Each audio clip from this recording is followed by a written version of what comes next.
Have you ever stayed awake at night, replaying the same thought again and again? What if I fail? What if people laugh at me? What if things go wrong?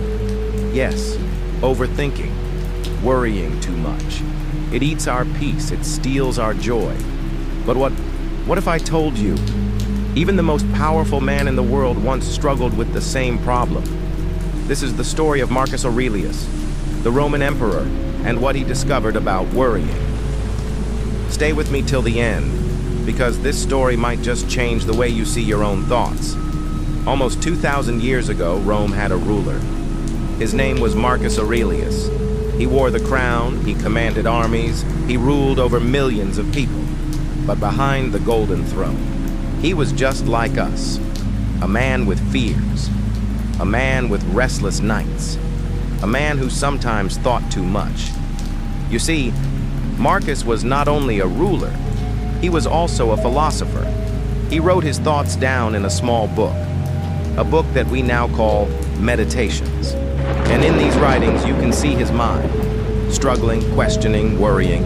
He worried about war, he worried about sickness, he worried about death, about betrayal, about the future.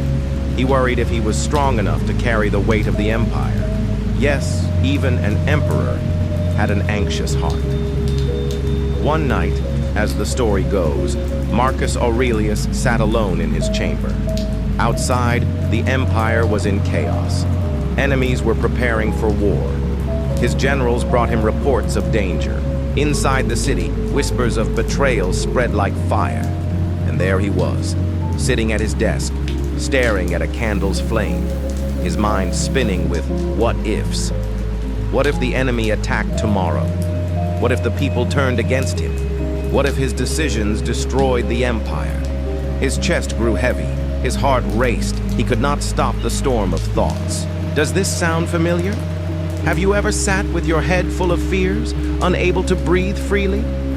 Marcus Aurelius was in that same place. But then, something happened. He looked at the flame of the candle, and he remembered something.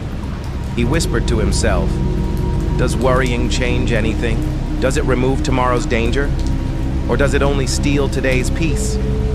That was the moment, the turning point. Marcus realized the weight of worry was heavier than the weight of the empire itself. Because battles can be fought on the field, but the hardest battle is fought inside the mind.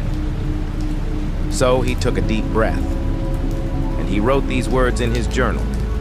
"If you are troubled by external things, it is not these things that disturb you, but your own judgment of them, and you have the power to take that judgment away."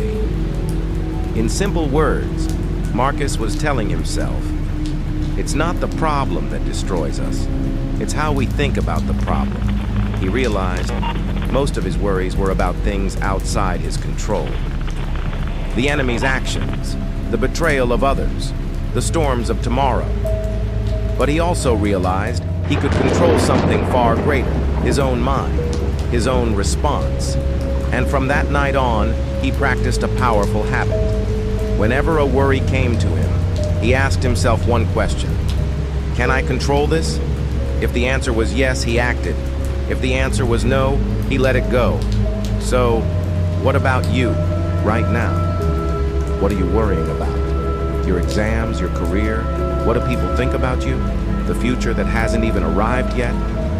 Ask yourself, just like Marcus did, can I control this? If yes, then do something about it. Take one small step today. Action kills worry. If no, then why carry the burden? Why hold on to a stone that only makes you sink? Let it go. Marcus Aurelius ruled one of the greatest empires in history.